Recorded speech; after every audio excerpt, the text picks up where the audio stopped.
Inside Racing vous est présenté par Dunlop.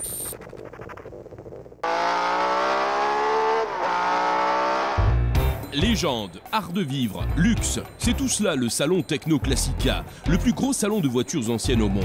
Pour regarder, s'émerveiller, voire acheter, 180 000 passionnés de voitures se retrouvent à Essen. La fascination, pour celui qui l'a, est pratiquement indescriptible.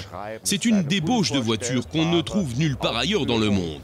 Le Techno Classica est certainement le plus gros salon au monde et aussi le meilleur si on regarde le niveau de qualité ici. Les voitures, mais aussi les visiteurs, viennent parfois de loin. Des exemples. Nous venons du Pays Basque. J'habite en Norvège. D'Irlande. Je viens d'Afrique du Sud. Allons, allons, restons sport, messieurs, car le sport automobile a aussi sa place. C'est la première voiture de course de la maison Porsche, une biplace 550 Spider à châssis tubulaire, devenue tristement célèbre bien sûr après le tragique accident qui coûta la vie à James Dean.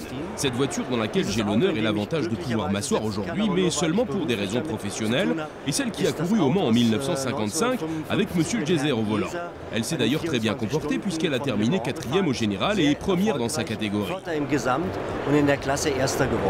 Près de 1200 exposants venant de 30 pays différents se bousculent à Essen et espèrent trouver les bons clients avec le porte-monnaie en conséquence. Le marché de la voiture ancienne est en plein boom. Chaque année, il y a 1000 millionnaires en dollars de plus rien qu'en Chine. Chaque année, il y a 20% de milliardaires en plus sur la planète. Et tout ça fait que plus les voitures sont belles, plus les voitures sont rares, plus les voitures sont chères, plus elles vont valoir cher plus tard et meilleur est l'investissement. Donc il faut acheter que du très beau et nous on est là pour conseiller les gens. Celui qui ne souhaite pas investir directement dans une voiture peut toujours se rabattre sur les accessoires, même les plus anecdotiques. La voiture de collection n'est pas simplement un passe-temps mais plutôt la passion de toute une vie. Ça commence souvent par une vieille voiture toute déglinguée qu'il faut restaurer et reconstruire. Puis vient le moment de pouvoir la contempler une fois restaurée et bien sûr aussi de se mettre au volant.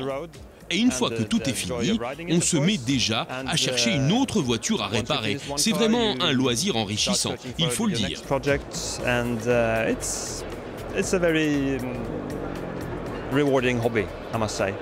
Et c'est reparti pour un tour, en commençant de préférence par la phase de restauration, pour pouvoir longtemps profiter de sa nouvelle acquisition.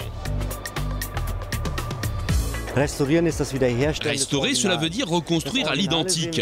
Vous voyez l'original derrière moi, une Porsche 356, dit split window, c'est-à-dire avec un pare-brise en deux parties. C'est une des premières 356, année de construction 1951, et aussi une des premières Porsche construites à Stuttgart. Les précédentes voitures étaient encore produites à Gmünd, en Autriche. Du circuit à la route, puis retour au circuit, et ce toujours en se conformant à l'original, de la bougie aux pneumatiques, comme on peut le voir sur les courses d'endurance historiques. On court par exemple avec des véhicules construits jusqu'en 1965. Les pneus présentent aussi les sculptures d'origine, voire même les mélanges de gomme de l'époque. Ils viennent de chez Dunlop et cela se voit d'ailleurs bien sur le parcours, lorsque ces anciennes et très belles voitures d'autrefois roulent avec les anciennes sculptures de pneus. Ce sont ces pneus Dunlop qui sont toujours d'ailleurs produits actuellement, Dieu merci. Un grand terrain de jeu donc pour ces grands enfants. Ah, les hommes et leurs voitures. Veuillez ne pas déranger s'il vous plaît. Nos femmes vont peut-être aller faire du shopping entre... On reste ici tout le temps. Inside Racing vous a été présenté par Dunlop.